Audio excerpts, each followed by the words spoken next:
Bell Hooks e o Brasil é mais uma temporada especial do Elefante na Sala, o podcast da editora Elefante. Aqui na nossa estante temos 14 livros da autora, publicados desde 2019, e tem muito mais para chegar em breve. Esse podcast, então, conversa com pesquisadoras e pesquisadores cujo trabalho é influenciado por Bell Hooks em diversas áreas. Eu sou Paulo Júnior e neste episódio de número 1, a gente tem um papo com Rafael de Queiroz, radialista e doutor em comunicação na Federal de Pernambuco, com a tese Fogo nos Racistas, Epistemologias Negras para Ler, Ver e Ouvir a Música Afrodiaspórica.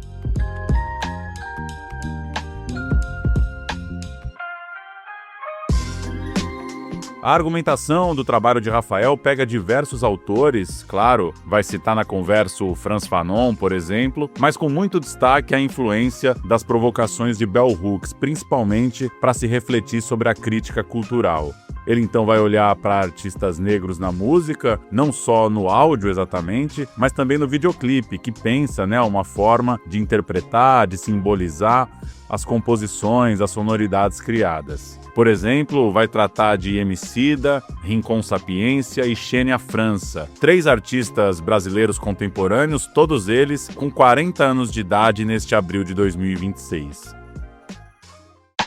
A gente começa ouvindo o Rafael sobre como é que um texto de Bell Hooks bateu no mundo dele, musical, artístico, ele que é radialista e também já trabalhou como DJ. No meu primeiro ano de doutorado, em 2016, na Universidade Federal de Pernambuco, eu estava nessa busca porque eu pesquisava música negra já, eu já estava mais especificamente do Atlântico Negro, uma das referências foi a obra do Paul Gilroy, do Atlântico Negro, Eu estava buscando alguns lugares, alguns locais que eu pudesse discutir autores e autoras negros, que pudessem me ajudar, porque até então o currículo da comunicação, acredito que de forma nacional, era muito embranquecido, não tinha muito espaço para discussão de raça, Por ser um homem pardo, de pele clara, em Recife, eu não tinha ainda me autodeclarado negro, sabe? Eu vou te contar isso porque tem muito a ver com o ambiente que eu redescobri Bell Hooks nesse sentido, que foi quando eu realmente, posso dizer que eu me apaixonei pela Bell Hooks, e eu, buscando esses espaços de discussão, eu encontrei uma disciplina que estava sendo ofertada na pós-graduação de Sociologia, que era Feminismo Negro. Eu fui para essa disciplina, e lá eu tive contato, com Lélia Gonzalez, Luísa Barrios, Angela Davis, e Bell Hooks, entre outras, Audre Lorde. Eu lembro que na ocasião a gente leu o texto, o artigo foi Intelectual Negra, Na verdade é um artigo que ela faz uma crítica a um texto do Cornel West. Ele faz um texto sobre os intelectuais negros e só cita homens negros, Então, Bell Hooks faz um texto, que é avassalador, uma enxurrada de crítica, E ela também levanta muitas questões sobre o que é ser um intelectual negro, no ambiente acadêmico eurocêntrico, mantenedor do status da cultura europeia, do que se chama de ciência europeia, e da supremacia branca, também. E, ao mesmo tempo, ela coloca muitos poréns ali, e vai falar sobre como é ser uma intelectual negra, e o que ela definiria enquanto um intelectual negro, ela fala muito a partir do gênero feminino, das mulheres negras, destrói o crítico, E ela já começa, a crítica de uma forma muito avassaladora, dizendo, a gente tem um trabalho muito profundo, muito importante, e que você ignorou todas as mulheres negras desse percurso, Como é que você não cita, com as palavras muito cortantes, mas super bem embasadas,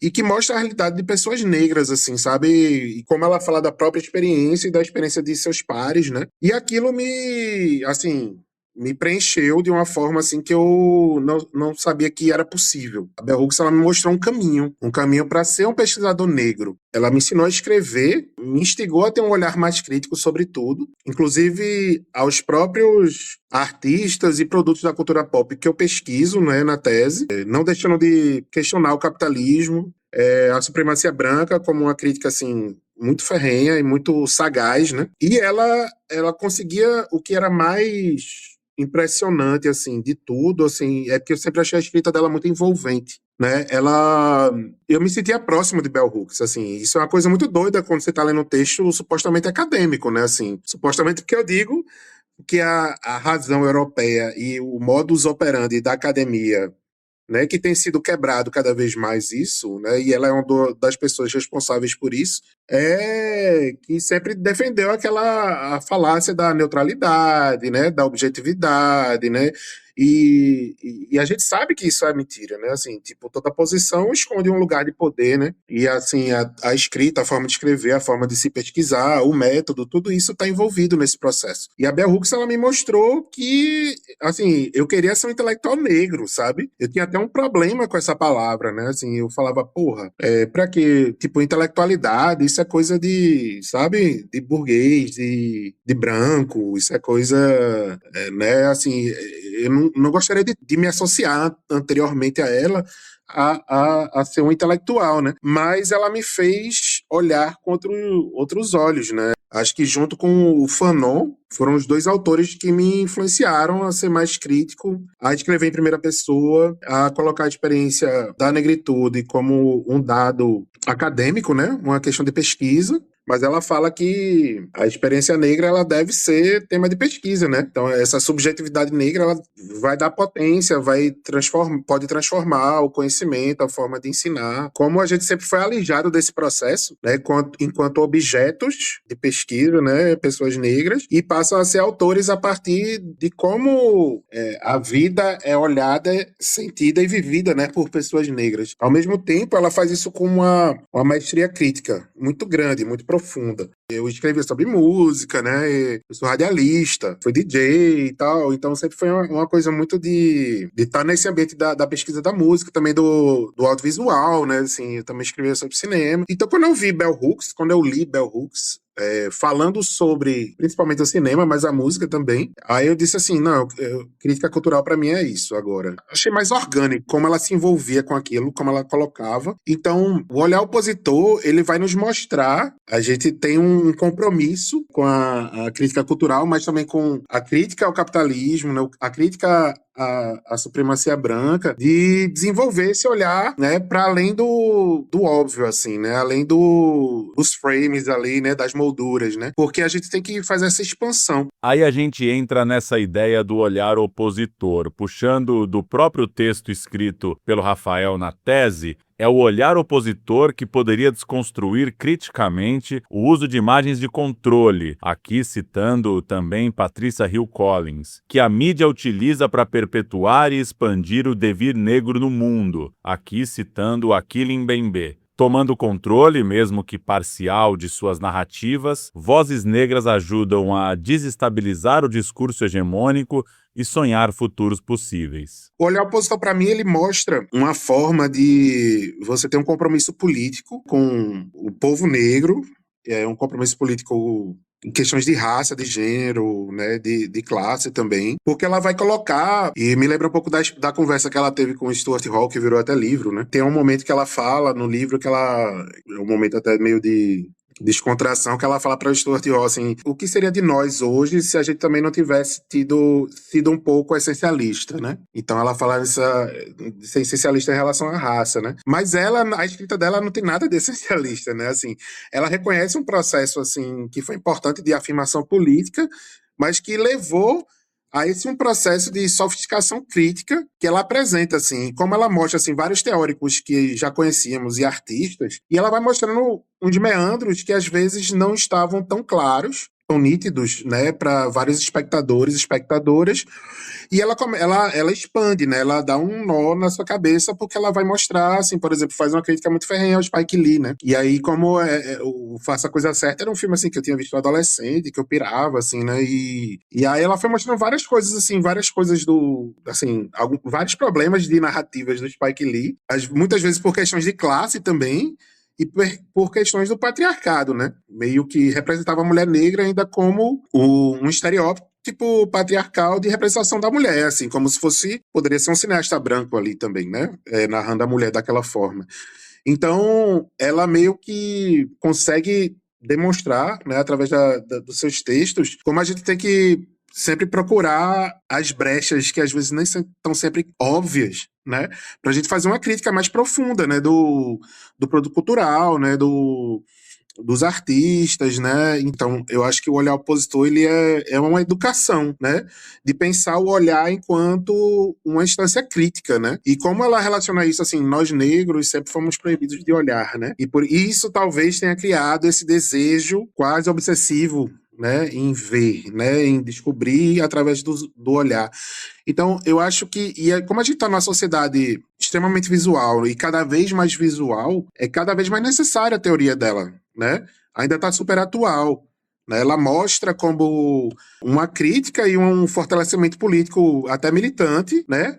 A partir desse olhar desenvolvido de crítica sobre os produtos do comum, né? Do dia a dia. Aí ela mostra como o olhar tem que ser politizado também, né?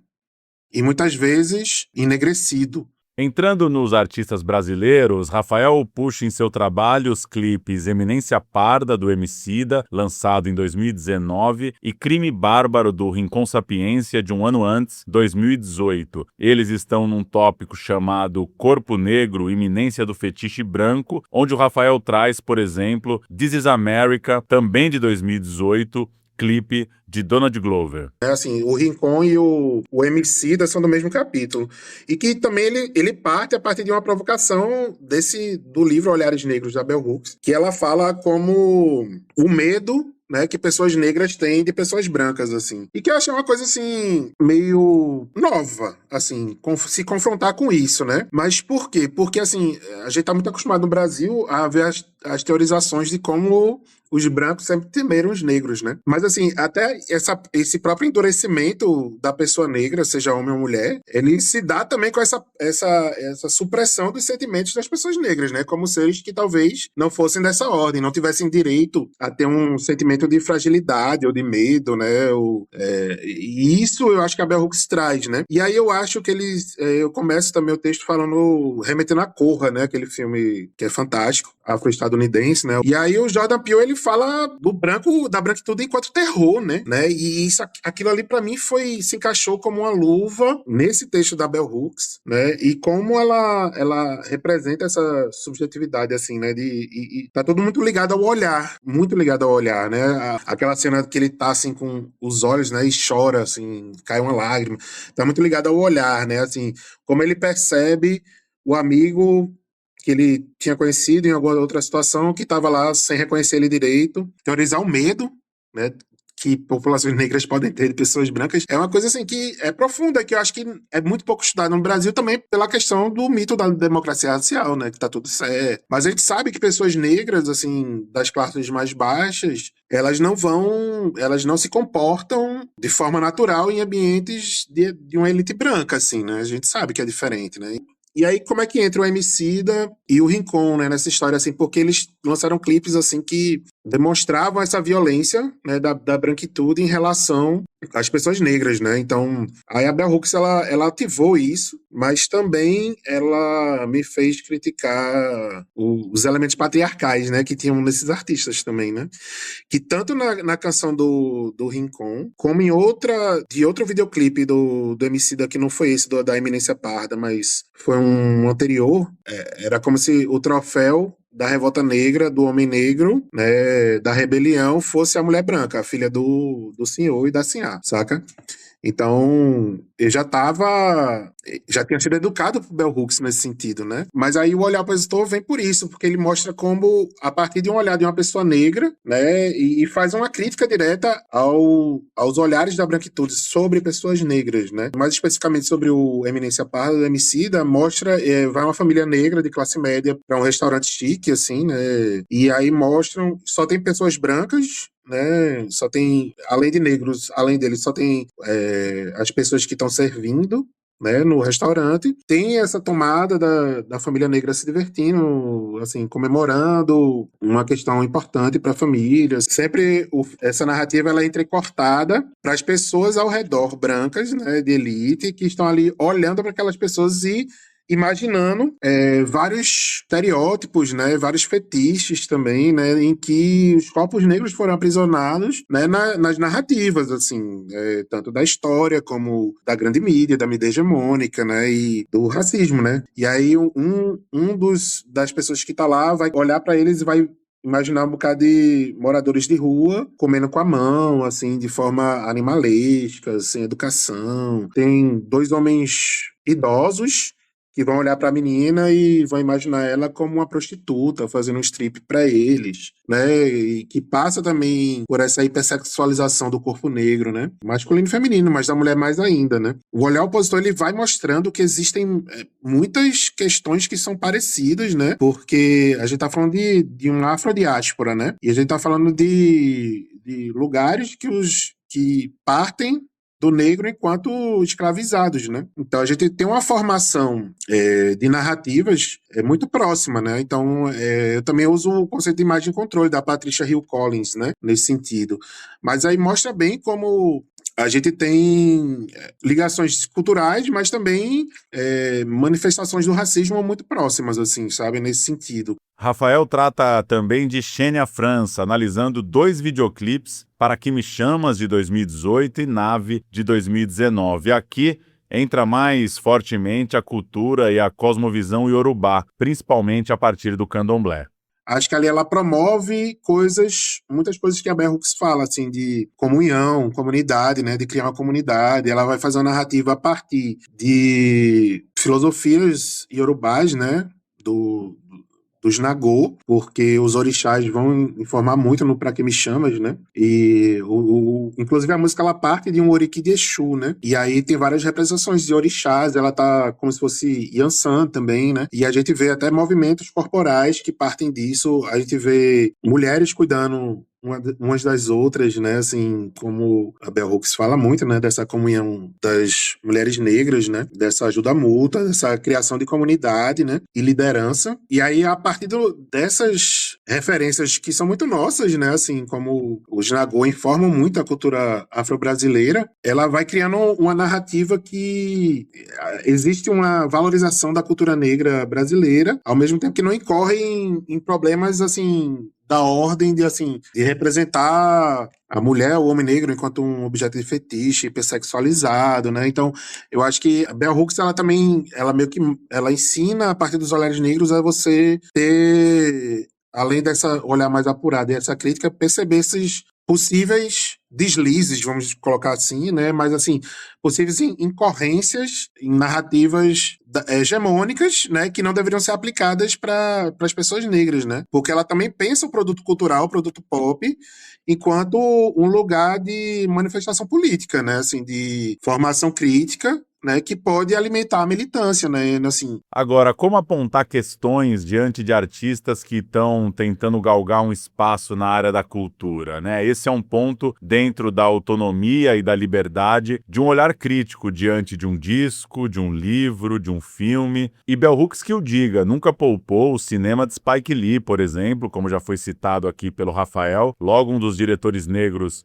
de maior circulação em Hollywood, que ao receber um Oscar honorário chegou a dizer: como negro é mais fácil ser presidente dos Estados Unidos do que dirigir um estúdio. Bell Hooks, assim, quando eu falei aquela coisa do essencialismo, né, mas ela não é nem um pouco, assim, pelo contrário, assim, porque ela podia, e isso pode ocorrer, assim, tipo, eu não vou criticar porque é humano, né, eu não vou criticar porque é um irmão aqui, negro, uma irmã negra. E ela mostra que, na verdade, o exercício da crítica ele é necessário para o desenvolvimento intelectual, né, o desenvolvimento da própria sociedade de pessoas negras, assim, né, que a gente não tem que ter medo, nem pudor com o embate do plano das ideias, né. E ela faz críticas duríssimas, mas sem ser deselegante, né, assim, em nenhum momento, assim. Eu aprendi a olhar melhor para a questão de gênero, assim, a partir dela, né, nesse sentido, assim, porque ela puxa muito a orelha dos homens negros, né, ao mesmo tempo que ela mostra um amor, né, gigantesco por nós, né. Então, ela tem uma maturidade, assim, crítica, né, que mostra que a crítica é um dos elementos para a gente poder fazer essa virada, né, para a gente poder estar existindo e resistindo cada vez de forma mais assertiva, né, numa sociedade extremamente racista, né. Então ela sabe isso, ela sabe, assim, que nos querem mortos, né, nos querem subalternizados, né, humilhados, invisibilizados, mas ela fala assim, tipo, não tem como ela deixar passar um problema que ela identificou numa narrativa, né? Porque isso, na verdade, isso enfraquecer, assim, né? Eu acho que, se eu não me engano, até uma das primeiras críticas, eu acho que foi Ela Quer Tudo, né? Do Spike Lee. Mas eu sei que depois, assim, depois de muitos anos depois, o Spike Lee refilmou, né? O Ela Quer Tudo como uma minissérie, né? Não assisti a série, né? Mas aí eu não sei se ele se corrigiu, mas assim, eu acho que isso diz alguma coisa, né? Claro, assim, para pessoas negras tudo é mais difícil, né? Na música, na cultura em geral, na academia, em qualquer rolê, a gente sabe que para pessoas negras a gente tem que, como o próprio Mano Brown fala, né? A gente tem que ser 10 vezes melhor, né? Para poder ter um destaque, fazer ir adiante, né? Mas a Bell Hooks, ela fala que a crítica, ela não necessariamente ela visa impedir ou destruir a carreira de alguém, né? Ela faz para meio que sofisticar, talvez, o discurso e pensar, sofisticar acho que não é a palavra certa, acho que é pensar de forma mais crítica mesmo, né, e como o ambiente político, assim, né, e eu acho que existe debates, assim, né, ela também, por exemplo, ela criticou muito a Beyoncé, né, se eu não me engano, com aquele álbum com Formation, e que, assim, pra todo mundo foi assim, tipo, porra, Beyoncé se politizou agora, né, teve até um sketch daquele Saturday Night Live, se eu não me engano, que tipo, as pessoas, foi uma brincadeira, né? É um programa de comédia, de humor. Eram pessoas brancas descobrindo que Beyoncé era preta, né? A partir do Formation, né? E aí, Bell Hooks, ela é duríssima com Beyoncé. Ela fala assim, não, isso aí não tá legal, isso aí é muito... Tem muita empolgação achando que um produto cultural hegemônico de uma bilionária vai fazer essa revolução. Eu discordo de várias críticas que ela fez a Beyoncé, tá? Assim, tipo, eu acho que ela nunca desistiu desse embate crítico e eu acho que isso é muito... A gente precisa atingir essa maturidade para entender que isso é crescimento, é o desenvolvimento de uma complexidade maior ainda, de uma arte que já é extremamente complexa, né? Assim, isso eu tô falando porque eu acho que a gente falta ter essa maturidade ainda, né? Porque pelo racismo, né? Pelo que ele reserva a pessoas negras. Dentro dessa discussão da crítica de arte, a gente poderia recomendar, claro, os livros Olhares Negros e Cinema Vivido, claro, onde ela escreve, ainda na introdução, algo que dialoga bastante com nossa conversa. Em sua melhor forma, a crítica cultural de cinema ilumina um trabalho, permitindo que o vejamos sob um novo ângulo. Ela eleva a experiência visual. Quentin Tarantino gosta de afirmar: se não fosse cineasta, seria crítico. Prefiro receber uma crítica bem escrita e inteligente, mesmo que seja negativa, a uma bajuladora mal escrita. Se tem um ponto de partida, é interessante. É tudo matéria para reflexão.